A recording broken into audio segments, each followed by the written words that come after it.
दोस्तों, इनसाइड में मौजूद फगर में खुशामदीद। लाहौर में फिरोजपुर रोड पर वाक़या कैंप जेल में जनाब आज दोपहर पुरस्रार सरगर्मियां देखने में आई हैं। एक कैदी के लिए खुसूसी इंतजाम किए गए, एक कैदी से मुलाकात के लिए आने वाली शख्सियात के लिए प्रोटोकॉल दिया गया, सड़कों को ब्लॉक किया गया, रूट लगाया गया और रूट लगाते लगाते कैंप जेल के अंदर जब से ये शख्सियात पहुंची तो वहाँ के दरवाजे बंद कर दिए गए, किसी को अंदर जाने की इजाज़त नहीं थी। और ये सब कुछ एक ऐसे कैदी के लिए किया गया जो एक बैरक के अंदर मौजूद था। बिलाशुबा वो पाकिस्तान के अंदर एक बड़ी ही सियासी अहमियत भी रखते हैं और सियासी शख्सियत भी हैं, लेकिन उनसे मुलाकात के लिए इस तरह का तरद्दुद पहले कभी देखने में नहीं आया। और ये बात अब बहुत ही हद तक वजाहत हो चुकी है कि जनाब उस कैदी से मुलाकात के लिए आने वाली शख्सियात के अंदर एक ऐसी शख्सियत भी मौजूद थी जो खुसूसी तौर पर राजशाही से प्रवास करते हुए लाहौर पहुंची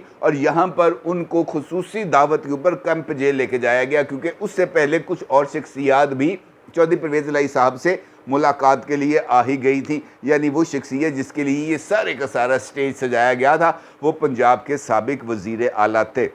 होता कुछ यूँ है कि आज दोपहर के वक्त तकरीबन चौधरी परवेज़ इलाही साहब जो अपनी बैरक के अंदर मौजूद होते हैं उनको बुलाया जाता है, उनको बुलाकर उनको नहलाया धुलाया जाता है, उनको कलफ ज़्यादा कपड़े पहनाए जाते हैं और उनको लेके जाया जाता है सुपरिटेंडेंट जेल के कमरे से मुत्तसिल एक ख़ास मेहमान खाने में। और वहाँ पर डॉक्टर्स की एक टीम मौजूद होती है। वो डॉक्टर्स चौधरी परवेज़ इलाही साहब का तिब्बी मुआयना करते हैं, अपनी रिपोर्ट मुरतब करते हैं, उनको जूस शूस पिलाते हैं, जैसे भी उनकी जो मिजाज को जो है वो बहाल करने की कोशिश की जाती है। और फिर उनको बताया जाता है कि आपके बड़े भाई आपसे मुलाकात के लिए आने वाले हैं। और चौधरी परवेज़ इलाही साहब को उस मेहमान खाने के अंदर चिल एसी माहौल के अंदर बिठा दिया जाता है और वहाँ पर जो मुशक्की हैं वो चौधरी परवेज़ इलाही साहब के गिट्टे गोडे जो है वो दबाना शुरू कर देते हैं। इसी दौरान चौधरी शुजात हुसैन साहब, चौधरी वजाहत हुसैन साहब और वफाकी वज़ीर चौधरी सालिक हुसैन साहब ये वहाँ पर आ जाते हैं और वहाँ पर आकर चौधरी परवेज़ इलाही साहब से मुलाकात का आगाज़ करते हैं। ये मुलाकात जो चौधरी शुजात, चौधरी वजाहत और चौधरी सालिक हुसैन साहब की चौधरी परवेज़ इलाही साहब के साथ जारी रही। ये कमो बेश एक घंटे के अरसे तक मुहित थी और उसके बाद वहाँ पर एकदम हटो बच्चों की सदाएँ आना शुरू हो गई। एकदम वहाँ पर जो है एक नया प्रोटोकॉल लग गया और जो सुपरिटेंडेंट जेल थे वो हाँफते कांपते जनाब उस मुलाकाती कमरे तक पहुँचे हैं और आकर उन्होंने पैगाम दिया कि पायनो आ गए जे। और उसके बाद जनाब दरवाज़ा खुलता है और एक अहम तरीन ताकतवर तरीन शख्सियत जो है वो उस मुलाकात के कमरे में आ जाती है और एक मरतबा फिर ये दरवाज़े हो जाते हैं बंद और उसके बाद मुलाकात शुरू हो जाती है। मुमकिन तौर पर ये जो शख्सियत आई है चौधरी परवेज़ इलाही साहब से मिलने, ये कोई ऐसी शख्सियत होगी यकीनी तौर पर जो बहुत ही ज़्यादा ताकतवर भी होगी। चौधरी परवेज़ इलाही साहब के साथ उनके कुछ मुरासम भी रहे होंगे माजी में और इस मरतबा चौधरी परवेज़ इलाही साहब जिस खोबे में चले गए हैं उस खोबे से निकालने में के लिए कुछ सरगर्म भी होगी, क्योंकि इससे पहले भी 2 मरतबा कोशिशें हो चुकी हैं चौधरी परवेज़ इलाही साहब को पीटीआई नाम के एक खोबे से बाहर निकालने के लिए। इससे पहले भी तकरीबन ईद से कबल चौधरी शुजात हुसैन साहब और चौधरी शाफी हुसैन साहब की एक मुलाकात हुई थी चौधरी परवेज़ इलाही साहब से और उस मुलाकात में भी जो चौधरी परवेज़ इलाही साहब हैं उनको मनाने की, उनको एक मरतबा फिर ख़ानदान में वापस लाने की, ख़ानदान की पॉलिटिक्स के अंदर उनको शामिल करने की कोशिश की गई थी। और उस वक्त भी चौधरी परवेज़ इलाही साहब ने इस बात पर तो आमादगी का इजहार किया था कि जनाब वो अपनी फैमिली के साथ ही मौजूद हैं। अलबत्ता सियासत के हवाले से चौधरी परवेज़ इलाही साहब का ये कहना था कि अब मेरी सियासत का फ़ैसला मेरा बेटा चौधरी मुहन्नस इलाही करेगा। बताया ये जा रहा है कि आज की मुलाकात में भी चौधरी परवेज़ इलाही साहब की तरफ से इसी बात का जिक्र किया गया। जो अहम शख्सियत चौधरी परवेज़ इलाही साहब से मिलने आई उसने बहुत ही जो सिनेरियो है वो चौधरी परवेज़ इलाही साहब के सामने रखा। बेहतरीन सिनेरियो भी चौधरी परवेज़ इलाही साहब के सामने रखा गया और बदतरीन सिनेरियो भी चौधरी परवेज़ इलाही साहब के सामने रखा गया। उनको दोनों पिक्चर्स दिखा दी गई और उनको ये बात भी बावर करा दी गई कि आपके और आपके ख़ानदान के बहुत अच्छे मरासम रहे हैं। इन मरासम की वजह से ही आपको बार बार अप्रोच किया जा रहा है और आपको ये बात समझाने की कोशिश की जा रही है, ये बात आपको बावर कराने की कोशिश की जा रही है कि आप इस वक्त गलत साइड पर खड़े हैं और जिस जगह पर आप खड़े हैं वहाँ पर जब अब अगला धंधा फिरना है, अगला इस ज़मीन के ऊपर अगला हल चलना है या यहाँ पर जब बुलडोज़र चलने हैं और इन तजावुज़ात को गिराया जाना है, तब आपका बहुत बुरे तरीके से नुकसान होगा। बेहतर ये है कि आप संभल जाएं। जिस पर एक मरतबा फिर चौधरी परवेज़ इलाही साहब की तरफ से ये बात कही गई और ये बात रिपोर्टेड है, ये बात कही गई कि जनाब मैंने जितने तकलीफ़ें उठानी थी वो मैंने उठा रही हैं और उठा भी रहा हूँ। मैंने जेल के अंदर जितनी सूबतें बर्दाश्त करनी थी वो मैंने कर ली हैं। अब ये बात तय है कि चौधरी शुजात हुसैन मेरे बड़े भाई हैं, चौधरी वजाहत हुसैन साहब मेरे भाई हैं। इसके अंदर इनके साथ मेरा कोई गिला शिकवा, कोई लड़ाई नहीं है। हम फैमिली के अंदर पहले भी एक तरह से मौजूद थे और अब भी एक साथ ही मौजूद हैं। अलबत्ता मेरी सियासत का फ़ैसला चौधरी मुन्नस इलाही करेगा और ऑल्दो कि मैं यही चाहता हूं जो आप चाह रहे हैं, लेकिन मैं और कितना अरसा सियासत कर सकता हूं। सियासत मेरी मिरास लेके चलेंगे मुन्नस इलाही साहब। और उन्होंने कहा कि जनाब मुन्नस इलाही साहब को आप बता दें या उनको समझा दें। जिस पर चौधरी परवेज़ इलाही साहब के तोते ये कहकर उड़ाए गए, ये बात मैं आपको बड़ी जिम्मेदारी के साथ बता रहा हूँ, ये बात चौधरी परवेज़ इलाही साहब को बताकर उनके तोते उड़ाए गए कि एक खुसूसी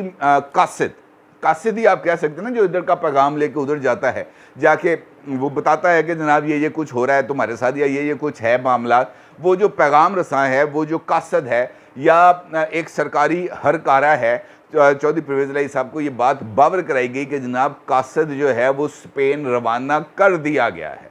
और मुमकिन तौर पर उस कासिद की मुलाकात होगी चौधरी मुन्नस इलाही साहब से। और चौधरी मुन्नस इलाही साहब इस मुलाकात के बाद हैरान होंगे, परेशान होंगे, क्या होगा ये हमें नहीं पता। अलबत्ता इस बात का बड़ा उन्होंने जैसे हम कह सकते हैं कि खुश दिली से इस बात का इजहार किया कि ये कासिद की जैसे ही चौधरी मुन्नस इलाही साहब के साथ मुलाकात होगी, चौधरी मुन्नस इलाही साहब का भी दिमाग जो है वो 7वें आसमान से ज़मीन पर आएगा और वो ज़मीनी हक़ाइक़ के मुताबिक ही जो अपना फ़ैसला है वो करेंगे और उसके बाद आपको भी गुंजाइश मिल जाएगी कि आप अपना फ़ैसला ले सकें। उनके बड़ी उन्होंने ना ये बात बड़ी क्लैरिटी के साथ बताई और उसके बाद ये बात सामने आई कि इस मुलाकात का जो नतीजा है इसको कुछ अरसे के लिए मौखर कर दिया जाए और उस कासिद की जो वापसी का पैगाम है उसको जो है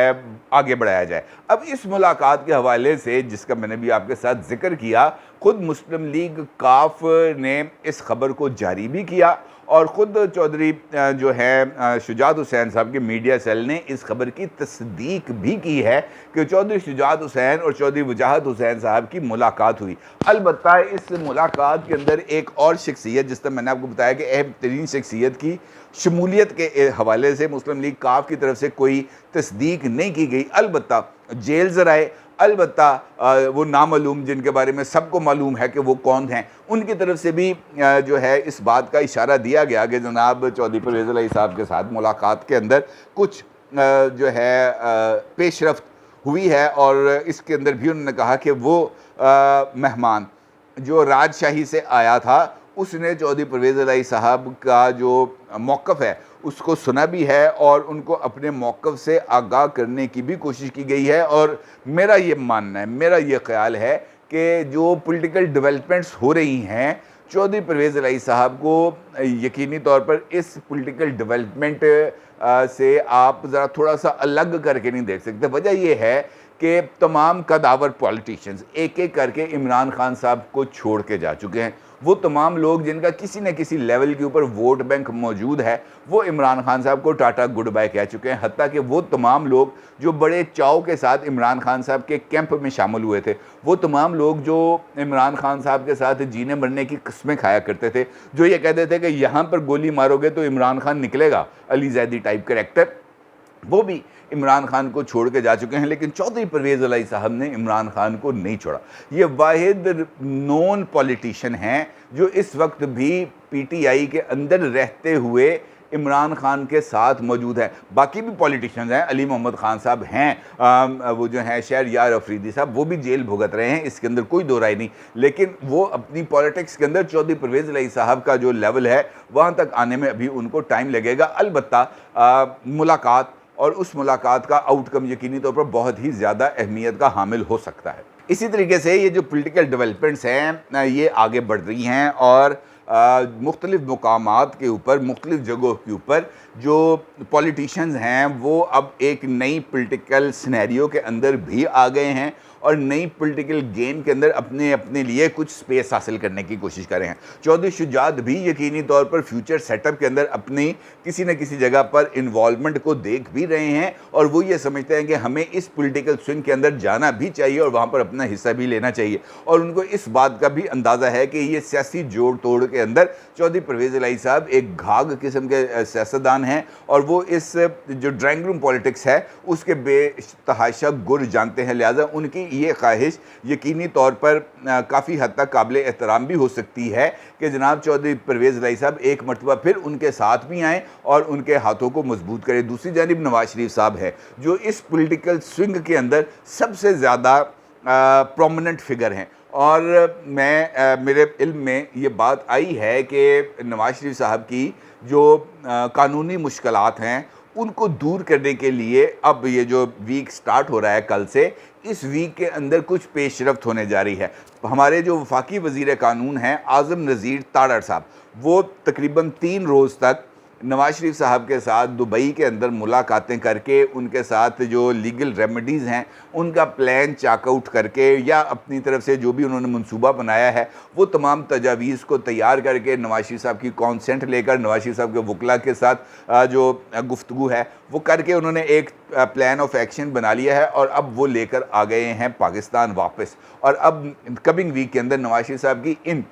जो कानूनी पेचीदगियाँ हैं नवाज शरीफ साहब के फ्री मूवमेंट के अंदर ख़ास तौर पर, क्योंकि नवाज शरीफ साहब की नाअहली तो अब ये जो एक्ट है इलेक्शन एक्ट इसके अंदर तरमीम की वजह से वो तो हो गया है ख़त्म। अलबत्ता ये बात है कि नवाज शरीफ साहब की सियासत के अंदर इलेक्शन लड़ना या दीगर मामलात मशरूद है नवाज शरीफ साहब की ज़मानत पर जो सज़ा जो नवाज शरीफ साहब को मिल चुकी है एहतसाब अदालत की तरफ से और जिसकी अपील भी इस वक्त इस्लामाबाद हाई कोर्ट में पेंडिंग है। उसके अंदर अगर नवाज शरीफ साहब को रिलीफ मिलता है, नवाज शरीफ साहब की बेल होती है, तभी नवाज शरीफ साहब ना सिर्फ पाकिस्तान वापस आ सकते हैं बल्कि उसके साथ साथ वो सियासत के अंदर हिस्सा भी लेंगे। और ये वजह है कि जो पॉलिटिकल डेवलपमेंट्स हैं इस वाले से वो तेज़ भी हो गई हैं और कानूनी रेमेडीज़ भी नवाज शरीफ साहब के लिए मुहैया की जा रही हैं। इसके साथ साथ ये जो पावर केक है ख़ास तौर पर फ्यूचर सेटअप के अंदर, इसके लिए भी जो राब्ते हैं नवाज शरीफ साहब के वो मुख्तलिफ़ जमातों के साथ हुए हैं। पीपल्स पार्टी के साथ उनके राब्ते हो गए हैं, मुलाकातें हो गई हैं, कुछ चीज़ों पर इत्तफ़ाक़ राय हो गया है और एक मुलाकात मज़ीद होनी है और वो भी नेक्स्ट वीक होगी पीपल्स पार्टी की लीडरशिप के साथ दुबई में नवाज शरीफ साहब के साथ। इसके साथ साथ इस्तेहकाम पाकिस्तान पार्टी जहांगीर तरीन साहब की पार्टी, और जहांगीर तरीन साहब आपको मालूम है कि लंदन में मौजूद थे और वो अपना इलाज कराने के बाद आज पाकिस्तान वापस पहुंच गए हैं। उनके बारे में भी ये बात कही जा रही है कि इस्तेहकाम पाकिस्तान पार्टी के साथ भी जो नवाज शरीफ साहब के मुलाकातें हैं वो भी मुमकिन तौर पर इसी वीक में होने जा रही हैं और यहाँ से अलीम खान साहब जाएंगे दुबई और अलीम खान साहब की मुलाकात होगी नवाज शरीफ साहब से और उनके साथ ओन चौधरी साहब मौजूद होंगे, इसहाक आकवानी साहब होंगे और इस तरह के कुछ जो एक वफ्द है बाज़ाब्ता तौर पर नुमान लंगड़ियाल, ये तमाम लोग जाएंगे दुबई और नवाज शरीफ साहब से मुलाकात करेंगे और उनके साथ जो फ्यूचर सेटअप है और मुमकिन सीट एडजस्टमेंट्स हैं उसके ऊपर तबादला ख्याल किया जाएगा। इसका मतलब यह है कि ये जो पॉलिटिकल जो चीज़ें हैं ये बढ़ती चली जा रही हैं क्योंकि अब इंतखाबात is knocking at the door. जुलाई स्टार्ट हो गया है, जुलाई के बाद अगस्त आएगा और अगस्त के अंदर हुकूमतों ने ख़त्म हो जाना है, नई जो केयर टेकर गवर्नमेंट्स हैं वो कायम होंगी और उसके बाद इलेक्शन होंगे। ये बात भी तय है कि इंतखाबात अपने अब मुकर्ररा मुद्दत के अंदर ही होंगे। इंतखाबात के लिए जो इल्तवा है उसके ऑप्शंस को ख़त्म कर दिया गया है मेरी इतलात के मुताबिक और इसी साल इलेक्शंस होंगे। लिहाजा ये जो आने वाले दिनों के अंदर हमें कुछ ज़्यादा पॉलिटिकल एक्टिविटीज़ मिलेंगी और शायद यही वजह है कि चौधरी परवेज़ इलाही साहब को इस पॉलिटिकल स्विंग के अंदर आने का एक मौका दिया गया है और उनको वाज़ेह तौर पर यह पैगाम दे दिया गया है कि जनाब ये भी आपके लिए लास्ट ऑफ़र है, नाउ एंड नेवर है। अगर आप इस स्विंग में आ जाएंगे, इस खोबे से निकल आएंगे, वेल एंड गुड, नहीं तो ताड़ी मर्जी। उसके बाद आपकी सियासत के ऊपर लग जाएगा मुकम्मल तौर पर फुल स्टॉप और मोहन इलाही साहब के लिए भी परेशान होने का वक्त आएगा क्योंकि उसके बाद वो पाकिस्तान आ नहीं सकेंगे, आएंगे तो सरकारी मेहमान ही बनेंगे, बिल्लो देकार ही जाएंगे। इसके अलावा उनके पास कोई और ऑप्शन बाकी नहीं बचेगा। अपनी राय का ज़रूर इज़हार कीजिएगा। आपका बहुत शुक्रिया। अल्लाह हाफ़िज़।